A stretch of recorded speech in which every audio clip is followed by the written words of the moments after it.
भागवतम स्कंद द्वितीय अध्याय नवम श्री भगवान के वचन का उद्धरण देते हुए प्रश्न के उत्तर श्लोक से कहते हैं शब्दार्थ तात्पर्य श्री भक्ति प्रभुपाद के द्वारा अहमेवासमेवाग्रे नान्यद यत् सदसत् परम पश्चादहं तदेतच्च पश्चादहं यदेतच्च सोऽवशिष्येत सोऽस्म्यहम्।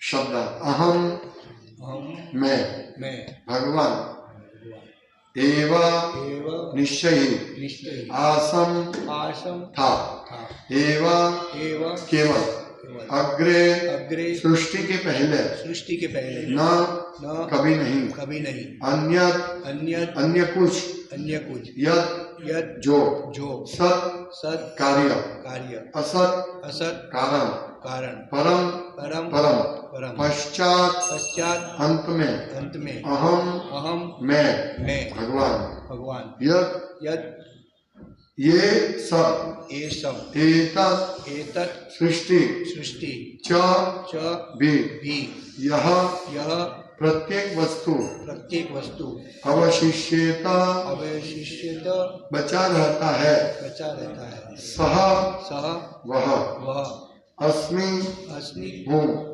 अहम मैं भगवान। हे ब्रह्मा, वह मैं ही हूं जो सृष्टि के पूर्व विद्यमान था, जब मेरे अतिरिक्त कुछ भी नहीं था। तब इस सृष्टि के कारण स्वरूप भौतिक प्रकृति भी नहीं थी जिसे तुम अब देख रहे हो, वह भी मैं ही हूं, और प्रलय के बाद जो शेष रहेगा वह भी मैं ही हूं। हमने तात्पर्य का 2 पन्ने पढ़े, अभी हम आगे जाते हैं तात्पर्य में। दूसरा भाग ये श्रील प्रभुपाद कहते तात्पर्य में, इस कथन की तीसरी विशेषता यह है कि भगवान परम सत्य है। श्री भगवान तथा उनके धाम की पहले ही व्याख्या की जा चुकी है। भगवान का धाम शून्य नहीं है, जैसा कि निर्विशेषवादी बताते हैं। वैकुंठ लोक विविधता से पूर्ण है, उसमें 4 भुजाओं वाले निवासी भी है जिनके पास विपुल वैभव है, और महापुरुषों के पास विमान तथा अन्य सुविधाजनक साधन तक उपलब्ध है। अतः श्री भगवान सृष्टि के पूर्व भी स्थित रहते हैं और वे वैकुंठ लोक में समस्त दिव्य विविधता के साथ रहते हैं। भगवद गीता में भी इन वैकुंठ लोकों को सनातन बताया गया है। ये इस विश्व के संहार के पश्चात भी नष्ट नहीं होते। ये दिव्य लोक पूरी तरह से भिन्न प्रकृति है। ये दिव्य लोक पूरी तरह से भिन्न प्रकृति के हैं। उन पर सृष्टि, पालन तथा संहार के नियम लागू नहीं होते। भगवान के अस्तित्व से वैकुंठ लोकों का अस्तित्व सिद्ध होता है, जिस प्रकार राजा से राज्य का अस्तित्व सिद्ध होता है। श्रीमद् भागवत तथा अन्य शास्त्रों में विभिन्न स्थलों पर भगवान के अस्तित्व का उल्लेख मिलता है। उदाहरणार्थ श्रीमद् भागवत में महाराज परीक्षित प्रश्न करते हैं, सचापि यत्र पुरुषो विश्वस्थित्युद्भवाप्य यः मुक्त्वात्ममायां मायेश शेते सर्वगुहाशयः। जो भगवान सृष्टि, पालन तथा संहार के कारण स्वरूप है, जो माया के प्रभाव से सदैव मुक्त रहते हैं और उसके नियंता है, वे किस प्रकार प्रत्येक मनुष्य के हृदय में स्थित रहते हैं, इस प्रकार का विदुर का भी प्रश्न है। तत्वानां भगवंस्तेषां कतिधा प्रतिसंक्रमः तत्रेमं कौपासिरन् कौ स्विद नुशेरते। भागवत 3 अध्याय का 3 स्कंद का 7वें अध्याय का 37वां श्लोक। श्रीधर स्वामी ने अपनी टिप्पणियों में इसकी व्याख्या इस प्रकार की है। सृष्टि के प्रलय के समय शेषशाही भगवान की सेवा कौन करता है? इसका अर्थ यह हुआ कि भगवान अपने नाम, यश, गुण तथा सामग्री सहित शाश्वत रूप से विद्यमान है। इसी की पुष्टि स्कंद पुराण के काशी खंड में ध्रुव चरित के प्रसंग में हुई है। न च्यवन्तेपि यद भक्ता महत्याम प्रलयापदि अतोच्युतोखिले लोके स एकः सर्वगो व्ययः। भगवान की बात तो और यहां तक कि भगवान के भक्तों का भी संसार के पूर्ण प्रलय के समय विनष्ट नहीं होता। भगवान परिवर्तन की तीनों अवस्थाओं में सर्वदा विद्यमान रहते हैं। निर्विशेषवादी परमेश्वर पर कर्म रहित होने का आरोप लगाते हैं, किंतु ब्रह्मा तथा पूर्ण पुरुषोत्तम भगवान की इस वार्ता में भगवान को रूप तथा गुण से युक्त होने के साथ साथ ही कर्मों से युक्त बताया गया है। सृष्टि के पालन के समय ब्रह्मा तथा अन्य देवताओं के कार्यों को भी भगवान के कार्य ही समझना होगा। भले ही राजा या राज्य का कार्यकारी अध्यक्ष सरकारी कार्यालय में दिखाई न दे और वह राजसी विलास में लगा हो, तो भी यह समझा जाता है कि जो कुछ भी हो रहा है वह उसी के निर्देशन तथा आदेश के अनुसार हो रहा है। भगवान कभी भी रूप विहीन नहीं होते। भौतिक जगत में वह अल्पज्ञों को भले ही साकार रूप में न दिखे, जिसमें उसे रूप विहीन कह लिया जाए, किंतु वे अपने धाम वैकुंठ लोक में तथा अपने विभिन्न अवतारों में अन्य विभिन्न लोकों में नित्य रूप में सदैव रहते हैं। इस प्रसंग में सूर्य का उदाहरण अत्यंत उपयुक्त होगा। रात्रि के समय भले ही मनुष्यों को अंधेरे में सूर्य न दिखे, किंतु जब सूर्योदय हो जाता है तो वो दिखता है। यदि पृथ्वी के किसी एक भूभाग पर सूर्य दृष्टिगोचर नहीं होता, तो इसका अर्थ यह तो नहीं कि सूर्य का कोई स्वरूप नहीं है। बृहदारण्यक उपनिषद में एक मंत्र है, आत्मैवेदम अग्र आसीत पुरुषविदः। इससे पुरुष अवतार के भी पूर्ण पुरुषोत्तम भगवान की उपस्थिति सूचित होती है। भगवद गीता 15वें अध्याय के 18वें श्लोक में कहा गया है कि भगवान श्री कृष्ण पुरुषोत्तम है, क्योंकि वे परम पुरुष है। पुरुष अक्षर तथा पुरुष क्षर से भी परे है। अक्षर पुरुष या महाविष्णु प्रकृति पर दृष्टिपात करते हैं, किंतु पुरुषोत्तम तो उनसे भी पहले से विद्यमान थे। अतः बृहदारण्यक के उपनिषद से भगवद गीता के इस कथन की पुष्टि होती है कि श्री कृष्ण ही परम पुरुष यानी पुरुषोत्तम है। बाकी का कल करेंगे। ओम ज्ञानतिमिरान्धस्य ज्ञानाञ्जन शलाकया चक्षुरुन्मीलितं येन तस्मै श्री गुरवे नमः। नाम श्रेष्ठम अनुमपि शचीपुत्रमत्र स्वरूपम रूपम तस्याग्रजातमूलपुरी माधुरीं गोष्ठवतीं राधाकुंडम गिरिवर महो राधिका माधवा। कृष्ण कृष्ण हरे हरे, हरे राम राम राम हरे हरे, हरे कृष्ण। ये श्रीमद् भागवतम का चतुश्लोकी भागवत का प्रथम श्लोक है, जिसमें भगवान अपने बारे में बता रहे हैं ब्रह्मा जी के उत्तर देते हुए कि इस पृथ्वी का सर्जन से पहले भी मैं विद्यमान था, अभी मैं तुमको जो दिख रहा हूं मैं वो हूं, और सृष्टि के प्रलय के बाद भी मैं विद्यमान रहूंगा। इस कथन, इस श्लोक का दूसरे पहलू श्रील प्रभुपाद बता रहे हैं कि भगवान का धाम जो है उसकी पहले ही व्याख्या हो चुकी है, भगवान और भगवान के धाम की, और ब्रह्मा जी सब बता चुके हैं। भगवान ने दर्शन, ब्रह्मा जी ने दर्शन भी किया है। तो वो जो धाम है वो, और भगवान सृष्टि के पहले भी रहते हैं वो धाम, और सृष्टि के प्रलय के बाद भी भगवान रहते हैं। तो ये दूसरी बात है। और वैकुंठ लोक में का वर्णन है, प्रभुपाद हमें बता रहे हैं। ये वर्णन आगे भी आएगा, जब 4 कुमार वैकुंठ लोक में प्रवेश करते तब भी, और इसी में भी ब्रह्मा जी बता रहे हैं। जब ब्रह्मा जी ने दर्शन किया तो ब्रह्मा जी पूर्ण रूप से ब्रह्म संहिता में बता रहे हैं किस प्रकार वैकुंठ में क्या होता है, और इवन गोलोक वृंदावन में भी क्या है वो ब्रह्मा जी ने ब्रह्म संहिता में बताया है। तो ये वैकुंठ धाम रहता है, और हमारा परम गंतव्य वही है, आध्यात्मिक जगत। मनुष्य जीवन का लक्ष्य भी यही है कि हम सबको वैकुंठ धाम जाना है। तो वैकुंठ के धाम में क्या है, 4 भुजा वाले विष्णु जैसे ही दिखने वाले भगवान के पार्षद रहते हैं। उसमें 4 भुजा वाले निवासी है जिनके पास विपुल वैभव है। हमारे पास क्या वैभव है? यदि किसी के पास एक विमान हो, इसके पास विमान, अमेरिका में रखते हैं लोग प्राइवेट विमान, 6 सीट वाला, 10 सीट वाले। यहाँ इंडिया में बहुत कम लोग रखते हैं, मुकेश अंबानी ये सब बड़े बड़े लोग रहते हैं, अपना प्राइवेट विमान रखते हैं। पर यहाँ लिखा है कि वैकुंठ में 4 भुजा वाले निवासी है और उनके पास विपुल ऐश्वर्य है। और महापुरुष के पास विमान तथा अन्य सुविधाजनक साधन तक उपलब्ध है। हम सोचते हैं कि ये विमान का अभी खोज हुई है, विमान की खोज अभी हुई है, हम गर्व ले रहे, विमान इस वैज्ञानिक ने खोज की है। लेकिन भागवतम में वर्णन है वैकुंठ लोक में जो इस पृथ्वी के सर्जन से पहले था, इस विश्व के सर्जन से पहले था, हाँ? वो वैकुंठ लोक में भी विमान है। तो हम सोचते हैं हमने विमान का खोज किया, बिना पेट्रोल का, मंत्र से चलने वाला, और बिल्कुल आवाज नहीं करता है, सोने का विमान वैकुंठ में होता है।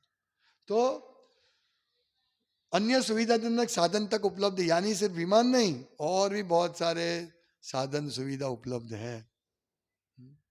हम यहाँ होशियार हमारे, हमारे पास बड़ी इमारत है, 21 माल का बिल्डिंग, 100 माल का माले का बिल्डिंग, ये खलील भुज, क्या बोलते हैं उसके, खलीला भुज खलीफा, सबसे बड़ा, विश्व का सबसे बड़ा ऊंचा, वो विश्व कैसे बोल सकते हैं उसको, हाँ? विश्व का सबसे बड़ा इमारत कैसे बोल सकते हैं?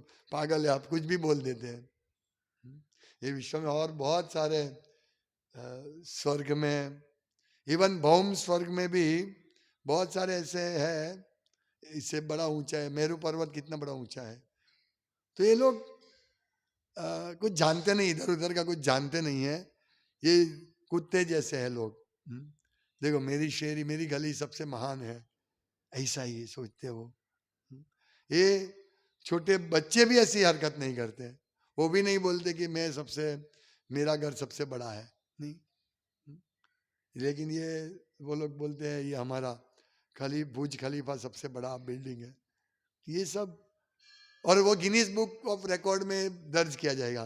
तो गिनीज बुक ऑफ रिकॉर्ड कहां तक पहुंचा है, कहां तक गया, इस पृथ्वी पर भी नहीं पहुंचे है पूरी तरह, पूरी जगह।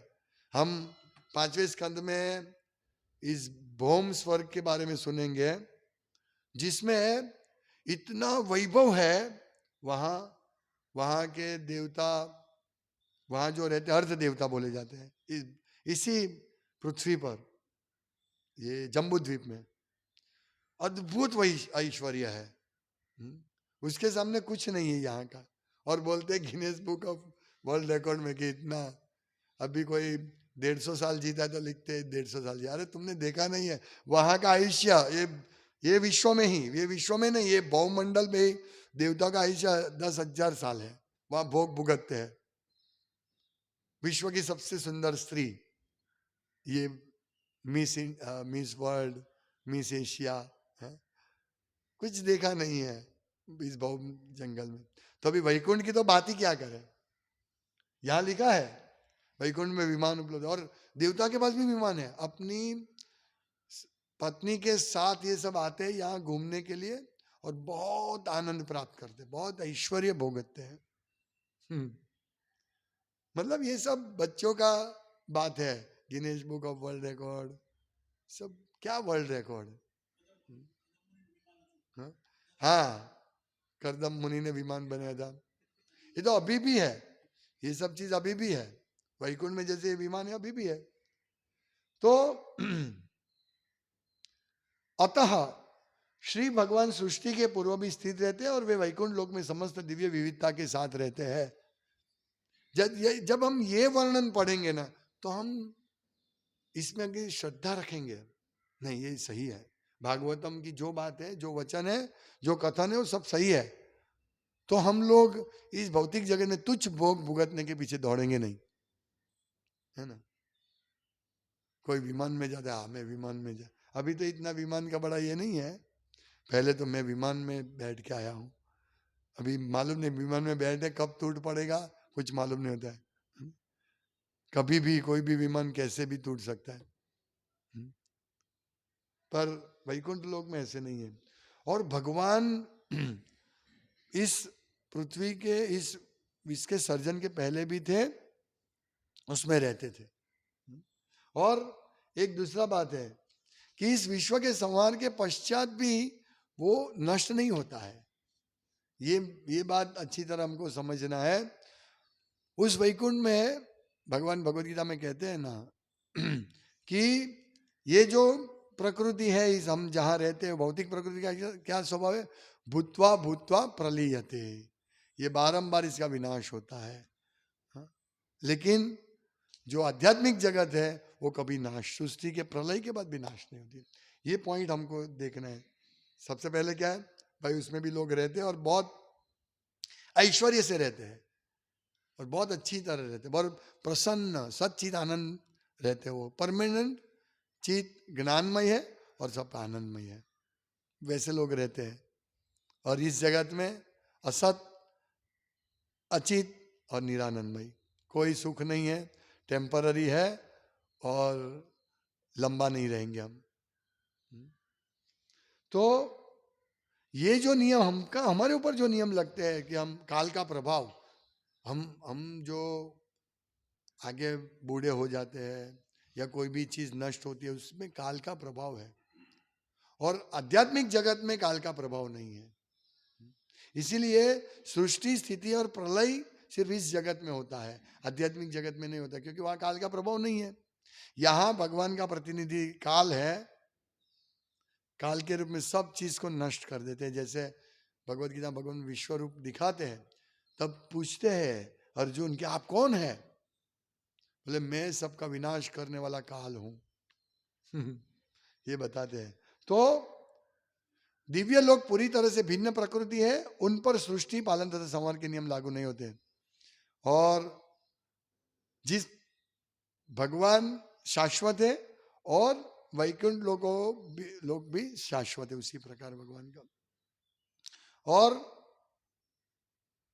आगे लिखा है, महाराज परीक्षित को प्रश्न पूछते हैं कि क्या, भागवतम के दूसरे स्कंद के 8वें अध्याय के 10वें श्लोक में, कि जो भगवान सृष्टि, पालन तथा संहार के कारण स्वरूप है, जो माया के प्रभाव से सदैव मुक्त रहते हैं और उनके नियंता है, वे किस प्रकार प्रत्येक मनुष्य के हृदय में स्थित है, ये प्रश्न पूछते हैं।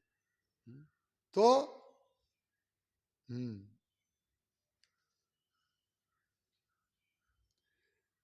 यानी भगवान परमात्मा अपनी अलग अलग शक्ति के द्वारा इस जगत में व्याप्त है। परास्य शक्ति विविधेव श्रूयते स्वाभाविकी ज्ञान बल क्रिया च, और इस प्रकार से व्याप्त है कि ऐसा लगता है कुछ हो ही नहीं रहा है, मतलब अपने आप हो रहा है ना। ये पॉइंट हमको समझना है। बेस्ट मैनेजमेंट भगवान का, कि ऐसा लगता है अपने आप हो रहा है। किसी को देखो, विद्वान लोग ही समझ सकते हैं, होशियार लोग, कि ये सब कैसे हो रहा है, बाकी किसी को प्रश्न नहीं होता है। लोग घूमने जाते हैं सापुतारा, तो कहाँ जाते हैं? सनराइज और सनसेट पॉइंट जाते हैं। सनराइज होता है वह देखते हैं, सूर्य उदित होता है, और सनसेट पे सूर्य अस्त होता है। लेकिन कभी उनके दिमाग में ये नहीं आता कि ये कौन करता है सब, आता है कभी किसी के दिमाग में नहीं आता है। तो ये चीज यहाँ है, ये प्रश्न भक्तों को होना चाहिए, भक्तों को होता है। इसीलिए सुखदेव गोस्वामी कहते हैं कि भगवान किस प्रकार से प्रत्येक मनुष्य के हृदय में स्थित रहते हैं। वो तो नियंता है पूरे विश्व के, सर्वगुहाशया, सबके हृदय में कैसे रहते हैं? स चापी यत्र पुरुषो विश्व स्थित्युद्भवाप्यय, मतलब विश्व का सर्जन, पालन और विनाश उसमें के कारण स्वरूप है। और वो मायेश है, मायेश, हमारे मायेश प्रभु उनके दास है। मायेश यानी वो माया से पर है, माया के नियंता है, मायेश यानी कंट्रोलर। तो वो जो कंट्रोलर है वो किस प्रकार से हृदय में रहते हैं, ये प्रश्न करते हैं सुखदेव गोस्वामी। तो ऐसे प्रश्न होने चाहिए। इसमें दो चीज आ जाती है कि एक तो ये भगवान नियंता है, किसी को मालूम नहीं है कि भगवान किस प्रकार चलते हैं। जैसे हम एग्जांपल ले सकते हैं, ट्रेन को चलाता कौन है? इंजन। यदि कोई बोले इंजन ही नहीं है गाड़ी में, तो वो बोलेगा नहीं नहीं नहीं, तो ट्रेन नहीं चलेगी, स्पष्ट बात है। तो सूर्य को कौन चलाता है? चंद्र को कौन चलाता है? हम सबका पालन पोषण कौन करता है और हमारा विनाश कौन करता है, ये प्रश्न होना चाहिए। ये प्रश्न तो किसी के हृदय में नहीं होता है। सब हर रोज हम लोग 50 साल 56 साल से देख रहे हैं, लेकिन ये प्रश्न हमारे मन में नहीं आता है कि किस प्रकार से सूर्य उदित होता है। ये प्रश्न सुखदेव गोस्वामी को हुआ, अरे परीक्षित महाराज को हुआ कि किस प्रकार से होता है ये सब चीजें, वो मुझे बताइए कैसे। और ये करने के बाद भी वो एक सूक्ष्म रूप में परमात्मा के रूप में कैसे रहते हैं। तो हमको ये समझना है भगवान प्रलय के बाद भी, जैसे इसमें लिखा है, श्रीधर स्वामी ने कहा है कि सृष्टि के प्रलय के समय शेषशाही भगवान की सेवा कौन करता है, यानी प्रलय के बाद भी शेषशाही भगवान रहते हैं। तो शाश्वत रूप से भगवान विद्यमान है। ये इसका दूसरा, इस आज के इसका पहला क्या, वैकुंठ लोक में पूर्ण ऐश्वर्य है और बहुत अच्छी तरह वो सच्चिद आनंद में जीते हैं।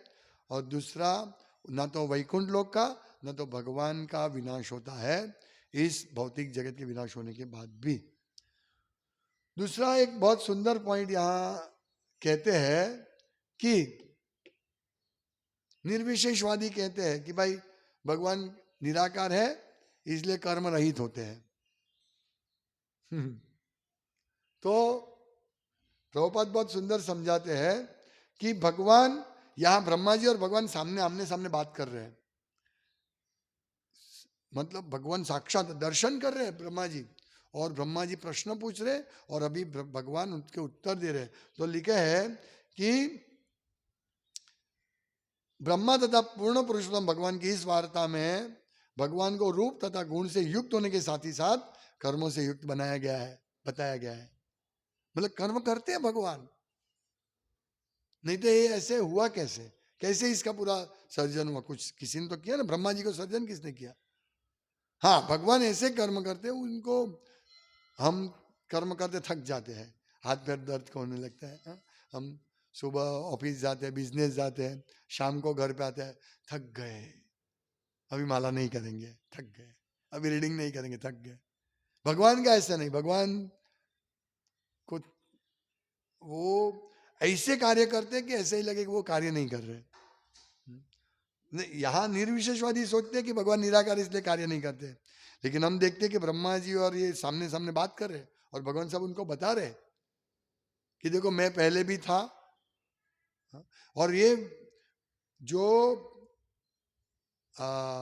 वैकुंठ जगत है उसका अस्तित्व ही भगवान की वजह से है। तो फिर भगवान कर्म नहीं करते, ये बात झूठा आरोप है भगवान के ऊपर। और सृष्टि के पालन के समय ब्रह्मा तथा अन्य देवताओं के कार्यों को भी भगवान के कार्य समझना होगा।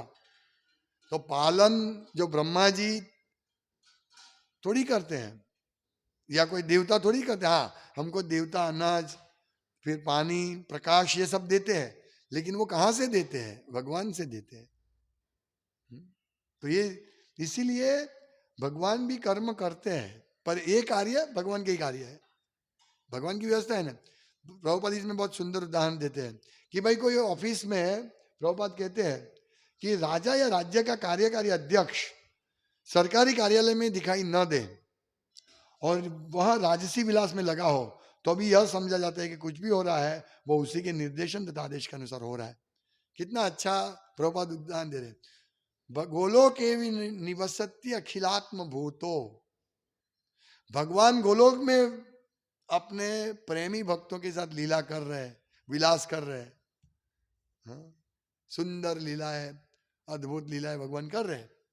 और यहां भी हम लोगों का पालन पोषण सर्जन विसर्जन हो रहा है, तो ये भगवान की शक्ति के द्वारा होता है, ये समझना है। तो भगवान वहां है, फिर भी उनके निर्देशन से हो रहा है एक एक चीज।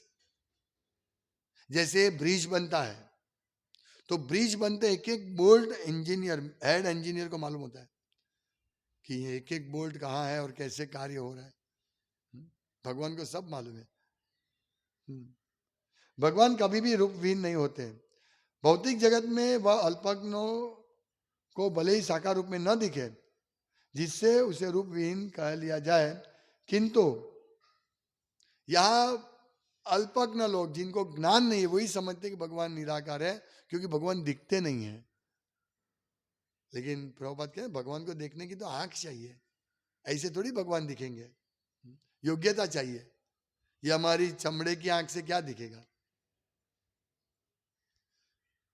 मैं इधर खड़ा था जगन्नाथपुरी में समुद्र के सामने, तो वहां कुछ नहीं दिख रहा था, सामने समुद्र के उस पार कुछ नहीं दिख रहा था। हमको इतना कुछ नहीं दिखता है, 100-200 मीटर दूर का कुछ नहीं दिखता है, तो भगवान कहाँ दिखेंगे। जो भगवान कहते अंडांतरस्थ था परमाणु च अंतरस्थम, भगवान एक एक कण में है, हमको नहीं दिखेंगे। इसके लिए योग्यता चाहिए, वैकुंठ वासियों की जैसी योग्यता चाहिए। तो प्रभुपाद कहते हैं, एक बहुत और अन्य उदाहरण देते हैं कि भगवान यदि यहां नहीं दिखते हैं तुमको, लेकिन वो वैकुंठ में तो सदैव है।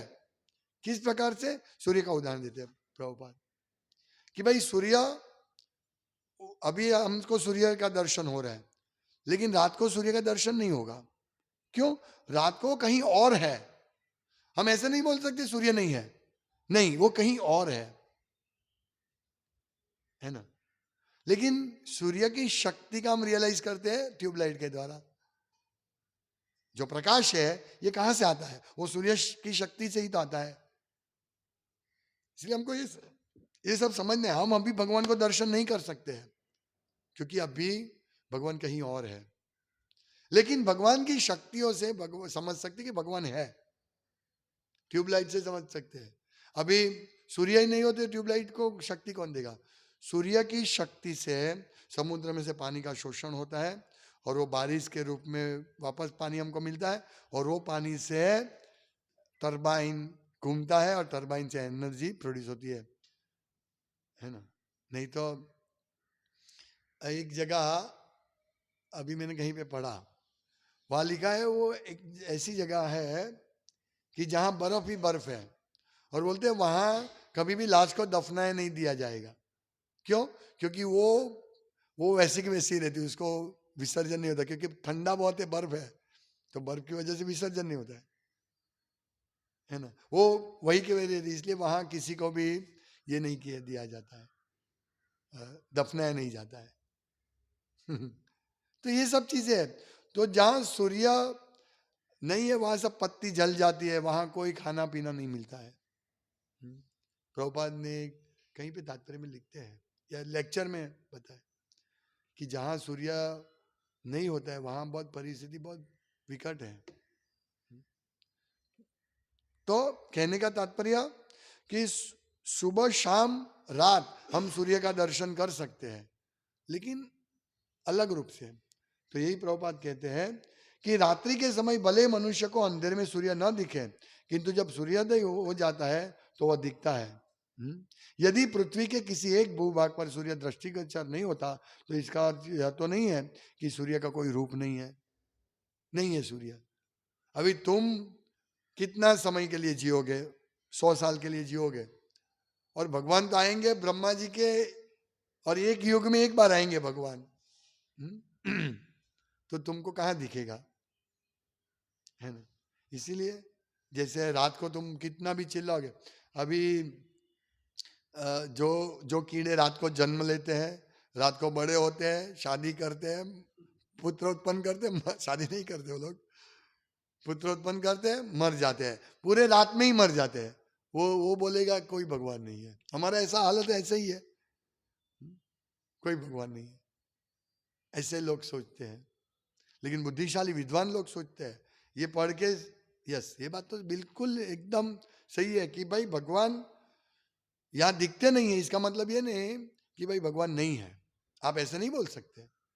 ये सब व्यवस्थित तंत्र चल रहा है, किसी के अंडर में तो चल रहे हैं, वो कौन है वो ढूंढना पड़ेगा। तो विद्वान वो लोग वो ढूंढते हैं, इसको बोलते हैं अथा तो ब्रह्म जिज्ञासा।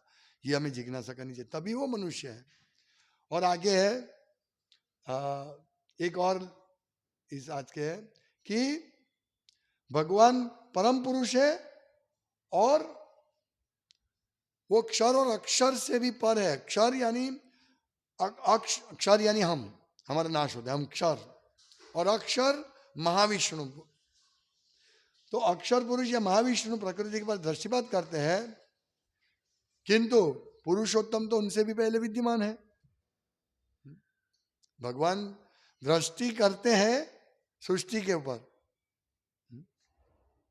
तभी महाविष्णु प्रकृति पर दृष्टिपात करते, तब प्रकृति क्षोभित होती है और विश्व का सर्जन होता है।